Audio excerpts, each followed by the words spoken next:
Today I would like to talk about a subject which has come up a couple times recently on the XRAY T4 Facebook page, and a couple guys that have been asking about the play in the steering and how to get rid of it. So as you know, if you've been following the development of the T4, you'll know that for the 19 version of the kit there's been a couple updates to improve the play in the steering, to remove the play. So the first improvement was that these tiny bearings in the steering rack, they have been pressed into the rack, so they have, for that reason, less play. And the second update is for the steering arm. I got an optional aluminum steering arm here, but for the steering arm it comes in the kit a small orange bushing which you fit right into the steering arm in between the bearings. So this means that in between the bearings there's less play in this direction, so it takes out a lot of slop from the previous version, which sometimes caused problems. So what can you do more to minimize the play? First of all, I've said this before, but you can fit small 0.1 or even 0.05 millimeter 0.005 millimeter shims onto this steering post, and have to be 5 millimeter inside diameter. So actually those are the wheel axle shims, which a lot of people use to take out slop from their wheel axles.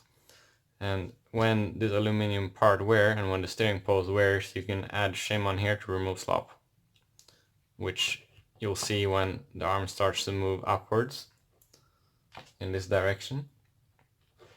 So the next trick that I want to show is I use a T-Works 9.5 millimeter washer on top of the steering arm and on the bearing to remove some upwards play. And with this washer, with this screw, actually is a big screw that works as a shim as well. I use a 0.1 millimeter shim on top so that it doesn't press down too much on the bearing, which will cause the steering arm to bind up. So there it goes. Still super free, but zero play. Works very nicely. I've posted the part numbers in this video post so you can see exactly what you need to build the steering like I do.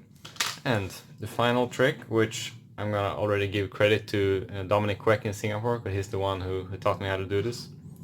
I believe he learned it from Toshihiko Hara in Japan. So thanks guys for letting me know this trick, but I'm gonna present it to you.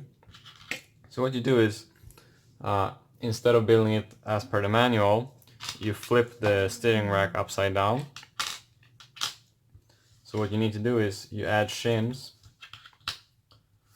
into this small gap which is between the bearing and where the steering rack ends. So what you need is small diameter shims, 5 millimeter diameter. I posted a part number in this post, but you can use any 5 millimeter diameter shims.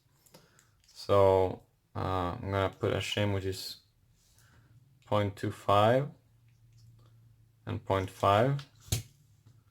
Just put them in there. And what I'm then gonna do is I'm gonna use a screw from the bottom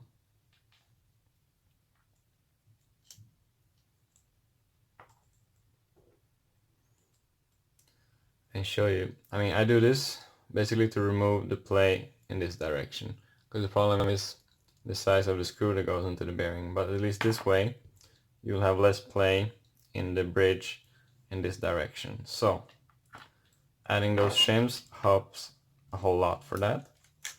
And when you assemble it, I always use medium strength Loctite in this aluminum part, because aluminum in aluminum, it will eventually get loose. So I just tighten this up.